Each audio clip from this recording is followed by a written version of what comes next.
생활 속 법률 상식에 대해 알아보는 일상의로 준비되어 있습니다. 오늘은 특별히 또 김철현 세무사님과 함께하는 만큼 세무 관련 이슈들 이야기 나눠보려고 해요. 세무사님, 또 세무 관련 얘기다 하면은 좀 어렵게 느껴지는 게 사실인 것 같아요.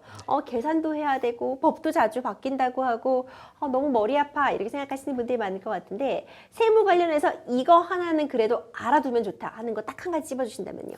네, 제가 법에 대해서 좀 설명드릴 때 가장 많이 말씀을 드리는 게, 이거 세법도 법률이 하나이기 때문에 다른 사람의 사례와 내 결과가 좀 전혀 다르실 수가 있습니다. 그래서 제가 오늘 생생법률쇼에서 이렇게 개별적인 상담을 받는 것처럼 다른 사람의 경우와 달리 나의 경우에는 어떻게 좀 될 것인가에 대해서 일반적인 것보다는 나의 개별적인 좀 상황에 집중을 해서 개별적으로 좀 검토를 받으시는 게 좋겠다라는 부분들을 가장 먼저 말씀드리고 싶습니다. 굉장히 중요한 얘기 해주셨네요. 뭐 누구는 그랬대 이렇게 무턱대고 따라가는 것이 아니라 상황별, 개인별, 그 케이스 바이 케이스라고 하죠. 상황에 따라 달라질 수 있다는 점. 그렇기 때문에 좀 개별적으로 세무 관련해서 상담을 받아보고 하는 게 굉장히 중요할 것 같다는 말씀 해주셨습니다. 일상의로 본격적으로 시작해 볼게요. 오늘 어떤 주제 준비해 오셨나요? 네, 제가 가장 먼저 말씀드리고 싶은 게 가족들 간의 계좌이체에 대한 게 세무적으로 이슈가 되지 않을 부분입니다.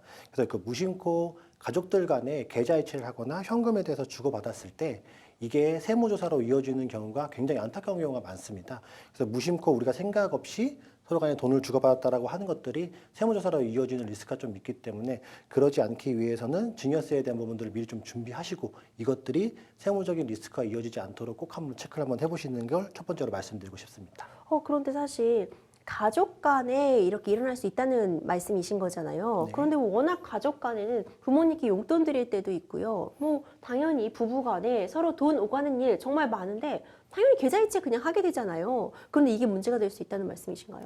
네, 맞습니다. 계좌이체라는 것들이 워낙 빈번해지면서 많은 분들이 이제 뭐 현금으로 용돈을 드는 게 아니라 모든 걸 이제 계좌이체를 통해서 좀 거래가 이루어지기 때문에, 계좌이체라고 하는 것들은 전산상의 증거가 남게 되는 거고 주는 사람과 받는 사람이 명확하게 남기 때문에 이것이 나중에 국세청과 세무적인 이슈로 충분히 발생이 될 수가 있습니다. 그리고 저희가 말씀드린 게 1,000만 원 이상의 거래에 대해서는 또 금융정보원 분석원이라는 곳을 통해서 반드시 좀 보호가 되거든요. 그래서 계좌 이체를 하셨을 때는 꼭 유의하시라는 말씀을 먼저 드리고 싶습니다. 많은 분들이 이 점을 좀 꼭 알아두고 가시면 도움이 될 것 같아요.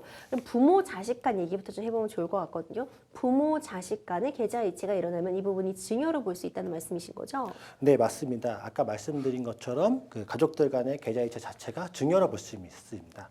그래서 제가 증여세법 규정을 먼저 말씀을 드리면, 내가 다른 사람의 계좌로 이체했다는 것 자체가 이미 증여로 볼 수 있게 됩니다. 그래서 이게 단순하게 내가 증여라고 생각하는 것들은 누구한테 줬다는 것, 즉 계좌에 이체됐던 사실 자체로 국세청의 증여세법 기준으로는 증여로 판단할 수 있습니다. 다만 예외적으로 이러한 것들이 뭐 사회 통념상 아니 실질적으로, 예를 들면은 내가 부모님한테 계좌를 이체를 해드렸지만 그것들이 실제로는 뭐 생활비나 교육비 목적으로 증여세가 과세가 되지 않는다는 실무적인 좀 예외만 있을 뿐이기 때문에, 피부양자의 생활비라고 하는 단어를 통해서 용돈하고 그 결이 같다라고 말씀 좀 드릴 수가 있겠습니다. 그래서 내가 누군가한테 계좌를 이체했다라고 한다면 그게 증여세로 과세되지 않도록 이 자금을 어떻게 사용하는지를 꼭 한번 체크를 한번 해보시라라고 말씀드리고 싶습니다. 그렇다면요, 세무사님, 저 이 부분도 참 궁금합니다. 부부간에는 어떨까요? 사실 부부간에는 아무래도 경제 공동체다 보니까 금전 오고 갈 일 빈번하게 발생하잖아요. 예, 맞습니다. 아까 말씀드린 것처럼 부모님 간의 계좌이체보다는 배우자 간의, 즉 부부 간의 계좌이체가 더 빈번한데, 증여세 규정은 제가 아까 설명드린 것처럼 부모님도 똑같이 배우자 간의 계좌를 이체를 했었을 때도 증여세가 과세가 된다라고 생각을 하실 수가 있습니다. 다만 이제 배우자와 간의 증여 이체는 알고 계신 것처럼 6억까지는 과세가 되지 않기 때문에 상속세나 증여세에서 과세가 되는 기준이 조금 더 낮다라고 좀 말씀을 좀 드릴 수가 있는데요. 그래서 많은 분들이 이제 배우자분의 계좌를 이체했었을 때는 그 이체한 자금이 배우자의 어떤 소득이거나 수입이 되지 않도록 이거를 뭐 애들의 학원비로 썼다거나 누구의 생활비로 썼다거나 아니면 누구를 위해서 실제로 지출했었다라는 것들을 통해서 내가 증여세가 과세가 되지 않도록 그런 부분들을 꼭 유의해서 미리 체크를 한번 해놓으셔야 됩니다. 그렇군요. 그러면요, 이제 계좌 이체로 받은 돈을 그대로 이제 통장에 갖고 있는 것이 아니라 주식을 살 수도 있고요, 뭐 물건을 구입할 수도 있고 다른 곳에 투자를 할 수도 있잖아요. 그렇다면 이제 어떻게 되는 건가요? 네, 가장 안타까운 사유가 아까 말씀드린 것처럼 내가 배우자 간이나 부모님한테 계좌를 이체했는데 이걸 통해서 부동산을 취득했었을 때 증여 이슈되는 경우가 굉장히 많습니다. 아까 그 말씀드린 것처럼 증여세라는 것들이 세금이 과세가 되지 않기 위해서는 이 자금이 소득이 되지 않거나 그 경비로 썼다라고 하는 건데, 부동산을 취득하거나 한다면 이것들이 부동산 취득 자금에 대한 게 이슈가 되면서 부동산 취득 자금에 대한 이슈가 자연스럽게 증여세라는 세금으로 과세가 될 수가 있기 때문에 그런 부분들을 꼭 유의 한번 하셔야 됩니다. 그렇군요, 세무사님. 사실 이 단어만 들어도 무섭다는 분들 많으세요. 국세청. 네. 뭐 사업하시는 분들, 뭐 세금 내셔야 하는 분들, 그냥 국세청이라 그러면 지레 겁먹게 되시는 경우도 있잖아요. 네. 저도 이거 너무 궁금한데, 세무조사 나온다 이러면은 당연히 무섭잖아요. 네. 국세청은 그럼 내 계좌 내역을 항상 언제든 다 들여다볼 수 있는 건가요? 예, 그 결론적으로 말씀드리면 국세청은 과세관청으로서 들여다볼 수 있는 권리를 가지고 있지만, 그 걱정하신 것처럼 아무 때나 아무 사람의 계좌를 볼 수는 없습니다. 최근에는 이제 개인정보라는 것 권한이 워낙 더 강화되다 본 거니까 국세청도 뭐 임의적으로 나의 계좌를 다 들여볼 수 있는 건 아닌 거고, 아까 잠깐 설명드린 것처럼 부동산 취득 자금에 대한 부분들이 이슈가 되거나 했었을 때는 이제 혹시 가족들 간의 증여 내역이 있지 않을까. 그래서 명확한 이유와 근거를 가졌을 때는 나의 계좌는 들여다보실 수가 있기 때문에 계좌 이체를 하셨을 때는 꼭 유의하셔라라고 말씀드리고 싶습니다. 그렇군요. 또 이제 가족 간에 뭐 그냥 돈을 주고받는 경우도 있지만 돈을 빌리고 갚는 경우도 사실 빈번하잖아요. 급하게 돈이 필요할 때 사실 가장 가까운 가족에게 좀 융통하는 경우가 많은데, 만약 돈을 그냥 빌려주고 갚으려고 한 건데 이 부분이 증여를 본다면 억울한 부분도 있을 것 같거든요. 네, 맞습니다. 이래서 이제 그 실제 국세청과 우리가 납세자분들 간의 쟁점이 되는 가장 큰 이유가, 아까 말씀하신 것처럼 나는 그냥 억울하게 빌려준 건데, 잠깐 빌려줬었을 뿐인데 이거를 증여세라는 세금으로 과세가 되기 때문에 그렇거든요. 아까 처음에 설명드린 것처럼 계좌를 이체했다라고 한 사유 자체가 증여세가 과세가 될 수 있는 근거로 되기 때문에, 이거는 증여세가 과세가 되지 않기 위해서는 아까 말씀드린 것처럼 내가 빌렸다라고 한다면 그 빌린 거에 대한 명확한 데이터를 가지고, 아니면 차용증이라는 명확한 서류를 지급하시고 거기에 대한 증빙을 내가 얼만큼 할 수 있는지에 따라서 증여세라는 세금이 과세가 되거나, 그렇지 않고 차용증으로 인정받을 수 있거나는 큰 걸림돌이 될 수 있다고 생각해 주시면 됩니다. 그렇군요. 세무사님, 이제 유사한 질문으로 우리나라 주거 문제 사실 심각하잖아요. 네. 워낙 주거 비용이 높다 보니까 이제 결혼하게 되면은 서울에 전셋집 구하는 거 정말 쉽지 않거든요. 이럴 때 전세 보증금 부모님이 빌려주시는 경우도 많아요. 이럴 때 현실적으로 차용증 같은 거 써둬야 되는 건가요? 예, 맞습니다. 저희가 이렇게 질문 주신 분들이 굉장히 많은데, 부모님과 아니면 뭐 가족들 간에 아니면 친척들 간에 금전 거래라고 한다면 지금 말씀해 주신 것처럼 그 차용증을 반드시 작성하라라고 말씀을 좀 드립니다. 그럼 차용증, 저희가 뭐 금전 소비대차 계약서라고 명칭을 하기도 하는데, 그 계약서 자체를 쓰는 것들이 기본적으로 내가 돈을 빌렸음을 입증할 수 있는 첫 번째 서류가 되는 거고요.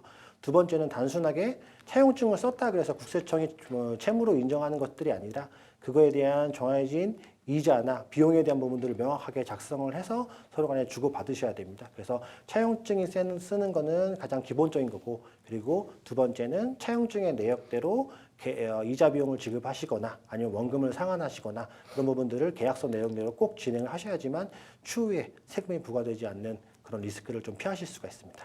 그렇군요. 앞서 살짝 언급해 주셨는데, 이제 부부간, 배우자 간에는 10년 동안 6억은 이제 증여세 없이 증여가 가능하다고 말씀 주셨잖아요. 다른 가족들 간에는 이 액수 상한이 어떻게 되는지 궁금하거든요.